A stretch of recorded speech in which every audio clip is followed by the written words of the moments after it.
Review FYUGP semester 1 वालों के लिए MDC सब्जेक्ट जो आपका है दोस्तों योग फॉर वेलनेस, उसके लिए ऑब्जेक्टिव क्वेश्चन देखेंगे आंसर के साथ। इससे पहले इसका सब्जेक्टिव बहुत पहले करवा दिया है, आप जाके जरूर से जरूर चेकआउट कर लीजिएगा।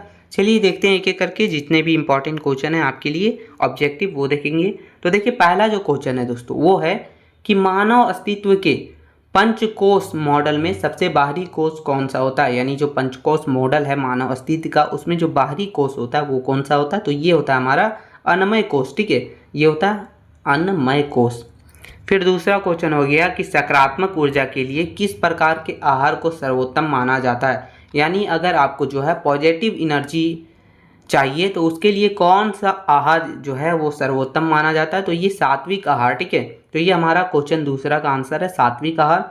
चलिए क्वेश्चन तीसरा देखेंगे दोस्तों। तो लिखा है कि शरीर की शुद्धि के लिए अपनाई जाने वाली क्रिया को क्या कहते हैं, तो इसे कहा जाता है षटकर्म। क्या कहा जाता है, षटकर्म। आगे क्वेश्चन नंबर चौथा है दोस्तों हमारा कि प्राणायाम में कुंभक किसे कहा जाता है। तो कुंभक का मतलब हुआ कि सांस को रोक कर रखना, उसे ही जो है कुंभक कहा जाता है प्राणायाम में। आगे क्वेश्चन नंबर पाँचवा हो गया हमारा दोस्तों कि हाथों की उंगलियों से बनाई जाने वाली मुद्राओं को क्या कहा जाता है। यानी हाथों की उंगलियों से जो मुद्रा वगैरह बनाई जाती है उसे कहा जाता है हस्त मुद्रा। आगे क्वेश्चन नंबर छठा की ओर चलेंगे। क्वेश्चन नंबर छठा है दोस्तों कि योग निद्रा का अभ्यास मुख्य रूप से किसके लिए किया जाता है। तो किसके लिए किया जाता है, तो गहरी शारीरिक और मानसिक स्थिरता वगैरह के लिए जो है योग निद्रा का अभ्यास किया जाता है।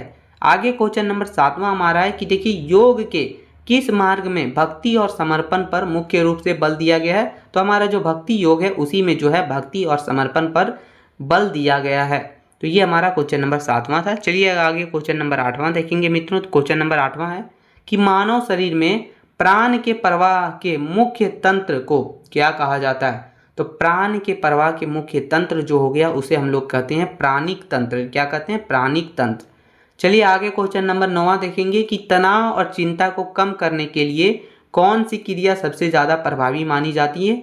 तो तनाव और चिंता को कम करने के लिए गहरा सांस लेना और प्राणायाम वगैरह करना, तो ये जो है क्रिया जो है सबसे ज़्यादा प्रभावी मानी जाती है। आगे क्वेश्चन नंबर 10वां देखेंगे कि प्राणायाम में रेचक की क्रिया का क्या अर्थ हुआ। रेचक का मतलब हुआ सांस को बाहर छोड़ना, तो ये जो है प्राणायाम में रेचक कहलाता है। आगे क्वेश्चन नंबर 11 है दोस्तों कि योग के किन 4 मुख्य मार्गों का वर्णन मिलता है। तो कौन कौन सा 4 मार्ग हो गया या फिर 4 प्रकार। तो पहला हो गया कर्म योग, फिर हो गया भक्ति योग, फिर हो गया ज्ञान योग दोस्तों, और चौथा हमारा है राजयोग। ठीक है, तो ये 4 मुख्य मार्गों का वर्णन आपको योग में मिलता है। आगे क्वेश्चन नंबर 12 हो गया कि काया मुद्रा का अभ्यास शरीर के किस भाग से संबंधित है। तो जो काया मुद्रा होता है ये पूरे शरीर की स्थिति में होती है। ठीक है, संपूर्ण शरीर की स्थिति से ये संबंधित है।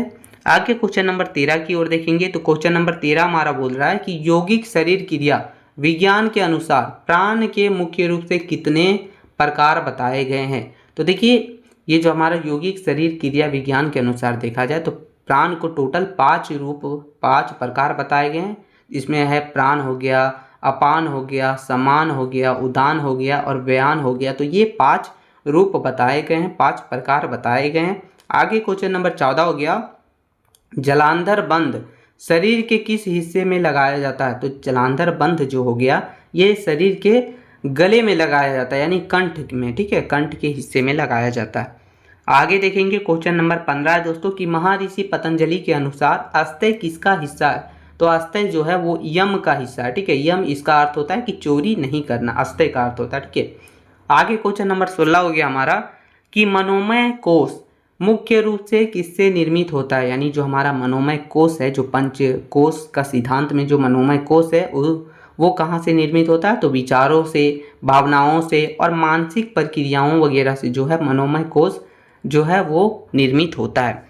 आगे क्वेश्चन नंबर 17 देखेंगे। क्वेश्चन नंबर 17 है दोस्तों कि हस्त मुद्राओं में ज्ञान मुद्रा का अभ्यास अंगूठे को किस उंगली से छूकर किया जाता है। कौन से उंगली से किया जाता है ये हमारा ज्ञान मुद्रा, तो ये किया जाता है अंगूठे की तर्जनी उंगली जो हमारी होती है उसी से किया जाता है। आगे क्वेश्चन नंबर 18 देखेंगे। क्वेश्चन नंबर 18 है दोस्तों कि अष्टांग योग के नियम के अंतर्गत सोच का क्या अर्थ हुआ। अष्टांग योग के नियम के अंतर्गत जो हमारा सोच शब्द है उसका अर्थ होता है कि आंतरिक और बाहरी शुद्धि। ठीक है, आंतरिक और बाहरी शुद्धि को जो है सोच कहा जाता है अष्टांग योग के नियम के अंतर्गत। आगे क्वेश्चन नंबर 19 हो गया दोस्तों कि षटकर्म की कपालभाति क्रिया मुख्य रूप से किस अंग को शुद्ध करने का काम करती है। तो ये हमारा कपालभाति होता है वो मस्तिष्क को और आपके श्वसन तंत्र को, श्वसन तंत्र, ठीक है, इस दोनों को जो है शुद्धि करने की प्रक्रिया होती है।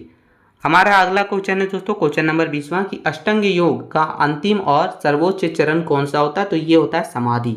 तो यही आपका दोस्तों टोटल 20 प्रश्न था आपके सब्जेक्ट योग फॉर वेलनेस के लिए। बस यही 20 प्रश्न आपको अच्छे से कर लेना है, साथ ही साथ सब्जेक्टिव कर लेना है और कुछ नहीं करना है। ठीक है, तो यही था दोस्तों। हेल्पफुल लगा तो एक छोटा सा लाइक कर दीजिएगा, चैनल पर नए हैं सब्सक्राइब करके बेल आइकन को ऑन कर दीजिएगा। मिलते हैं नई वीडियो में, तब तक के लिए जय हिंद मित्रों।